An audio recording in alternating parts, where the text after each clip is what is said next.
mana kana silaa firraa qayyarteetis bakka isaanittis manni kun baratee akkatti mashaakila rakkoo godhaa wardaan inni beektaa mana kanas jijjiiruun hangamta akka nama taa'aa ni ulfaataadhaan ta'a bayaa ni ulfaata agartee jirta obboleetti namni akka jee ibidda marra buutee guddii jaa ati amma mana sanarraa manni bara akka fayyaatu manni kaara baati gootee keenya ijaarannee qabnu. Assalaamu alaikum warahmatullahi wabarakatuh jirra jirtanii hordoftoota fi kabajamtoota keenya akkamiin nagaa qabdanii jirtanii jajjabaatanii isiniin jecha kunoo gaarra akkuma agartan gaafatee biratti argama alhamdulillahi rabbil alamin hundeen fayyeetiin jira har'a gaafatee sun akkuma kiyyatti rakkoo irratti deemaa jirti hedduu takka cinqamaa jirti gaasheenis anirra wayyaa'ee jeetuman dhufee ishii bira akkasitti fateen salaamtaa gaafa. Assalaamu alaikum warahmatullahi wabarakatuh akkam jirtan hordoftoota daawwattoota wardaa akkam nagee qabdan jirtani baga nu jiraattan alhamdulillah nuti nagee fayyaa qabna inshallah rooroon illee nu deddeebitu numa jirra nuti karabbi malee kan ilma namaan taatu akkasi wardaa keenya baga rabbiin si baase bilbilaa wal dubbisnee malee si bira deebi'uu hin dhaqqabne fiigoo tana jirra rooroon faraqaan nurra deemuu jira alhamdulillah rabbil alamin ati way midhatte obboleetti ummata gurbaa binii baanan sanis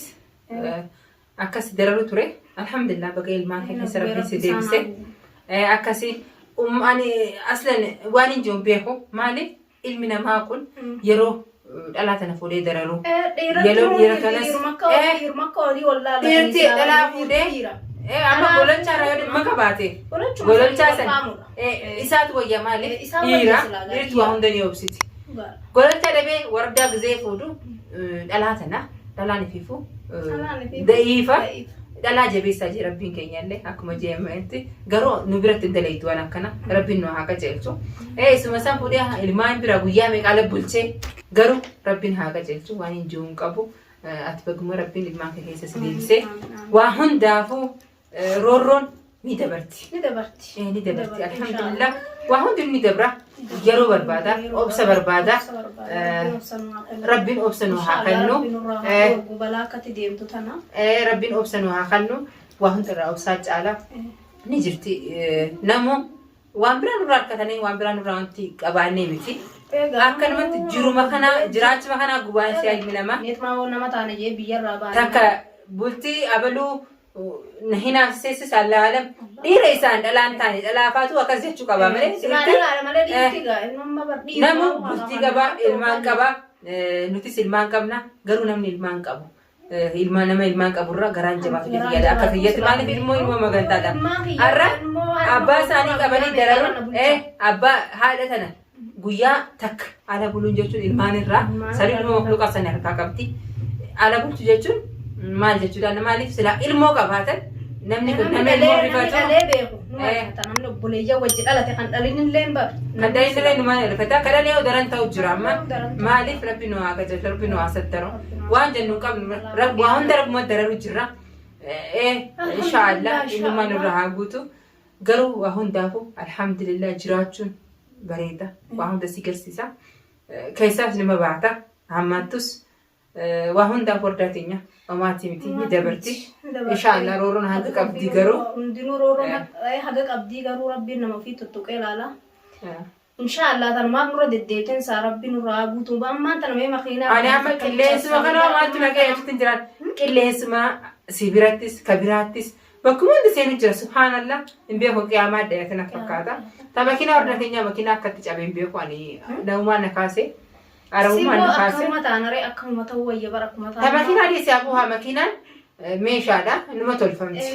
Dhugaanee arsiti gochiin taane siyaasa. Gochiin taane kunis nama aarsa. Siyaasa. Nama dadhabanii gaaga waan kan gabbai jechuudha bara. Abbaa barbaadudha egaa hoottuu jechuudha. Abbaa barbaadan abbaan isaanii damee mana isaa keessa jira. Silaa isa barbaachisaa qabaatan bahar kootu nu gabbayoo jedhan nama boofillee ni beekta. Namni dhufee meeshaa keessa tuqee marra harkaa mas nama naquufi suma gubuu fi isa aarsuu fi onnee butuu fi waan biraatii miti. Waan biraatii miti alhamdulillah. Inshallah makiinaan meeshaadha. Maallaqaa tolcha ni tolfamti. Gubanii bakkuma mee deemnellee dha rabbiin asitti na deebisee hafatee teenyaan faanii. Ati waan deemtee si gammadeetin wardaan galuuf deemti jee egaa dangeesse. Jeetuman oliin deemu jeetuman duraan deeme wallahi biyyi tarabbii malee hin taatu ni beekta. Tarabbii gaafa rabbiin shaafee as keessaa jeetu. Bakkuma rabbiin jedhu sin jee jetta. bakkuma rabbiin bishaan kee dhumee galii yoo sinjee galtaa malee ati niin gala jechaa waltus waan galii isaa jiru ati faasi mana kee gadhiiftee mana sanis gadhiistee deemtee adanis teessee akka galtus wallaaltee deebi'ee ammas ganaa ilmaan kiyya gubatanii dhumanii oowwasaniin ammas ganaa achirraa asitti oloo deebi'ee akkan mokkoriin hin qabu. Deesta rabbi malee taatu inshallah bakkuma khayrii qabdu bar rabbi bakkuma khayrii si qabu isuma beeka bakkuma khayrii qabdu rabbi nu haa geessu bakkuma nageenyi keenya jiru. Bakkuma nageenyi keenya jiru feena silaayi mana kana silaa firraa qayyarteetis bakka isaan itti manni kun baratee akkatti mashaakila rakkoo godhaa wardaan inni beektaa mana kanas jijjiiruun hangamta akka nama taa'aa ni beektaa ni ulfaata agartee jirta obboleetti namni akka jee ibidda marra buutee gubdi jaa ati amma mana sana manni bara akka fayyaatu manni kaarabaati gochoo keenya ijaarannee qabnu akka fedhe taatus gochoo kaarabaati sanuu hangamta kachinkii qabaanii beektaa sunuu eega darsoon qayyaru ganaa maarii dallaala deemte dallaali mana seerwaali dallaali maallaqa fedha garuu dallala fi fireessu wal qixa gati ani mana kanas ni beektaa ejjanti gale waggaa takka sanuu inshallah eegumaas gale roroo natti hammaatte waan subhanallah maali rabbumaa beeka roroo natti hammaatte roroon eega mana kana gale takka afura fudhadhee gammadee taa'een beeku maaliif anuma ammaan tana alhamdulillah silaafirraa hanga qalbii takka hanga taa'ee miti mashaakilli yaa wardaa teenyaa bira akkasii taa'anii guyyaa takka amma arra mashaakil narraa dhaabbate jaa xiqqoo gammachuudhaan gattaa'e ammas ni eegalti garuu ta'uma rabbi malee rabbi narraa haa guutu adawwi teenya rabbi afaan nurraa haa qabu akkasii tamanaa inshallah anis yaadaan tuman jira namni ilmoo qabu sifina sodaataa si maaliif ilmoo tanaaf sodaata malee sodaa biraa miti lubbuun tokkuma ilmoo gisee qabatu sodaata taata waa hundaaf rooroonis marratti deemti akkasi ilmaan kanaaf obsitaati waan biraa miti garuu ummanni jaahilli mukaffalli kun yeroo ati waa hundaaf obsitee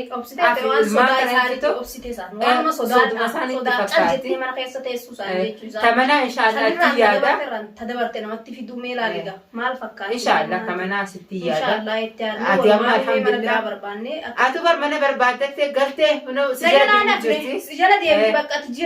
baadiyyaan galee amma fa'a araba baadiyyaa galtee oromoo birallee galtee farakmasaniitiin nuti anis bara madira baadiyyaa san galeeti alhamdulillah bakkeen galeessa gaamsan nagiyaa ture ani beeku barana rabbiin khayriin waa anu na dalaganii mana akkasitti na jala dalaganii ganamni baadiyyaa garas ga'aalii keessa eessan hanqata gaafoo shaqamnaa ni deemna du'aa jiraa ni deemna bakka deemtu na jala deemanii kun akkas na godhan jiru jira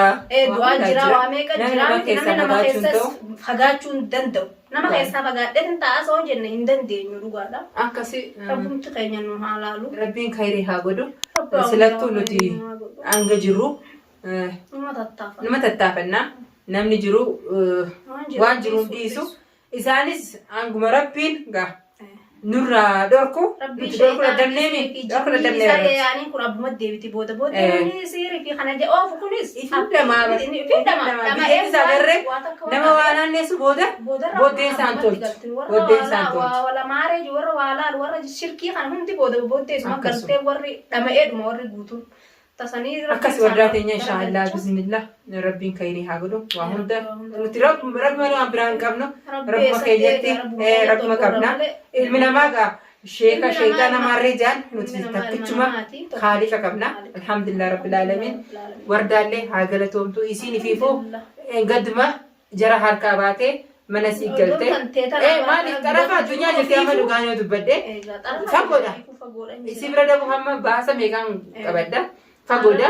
anu arraan dagaa buruun dagaatu jiru tanaan naddufte garuu isiin arraan tana nadaran fatiyaatu hamtu jette achirra kaatee naddufte haa galatoomtu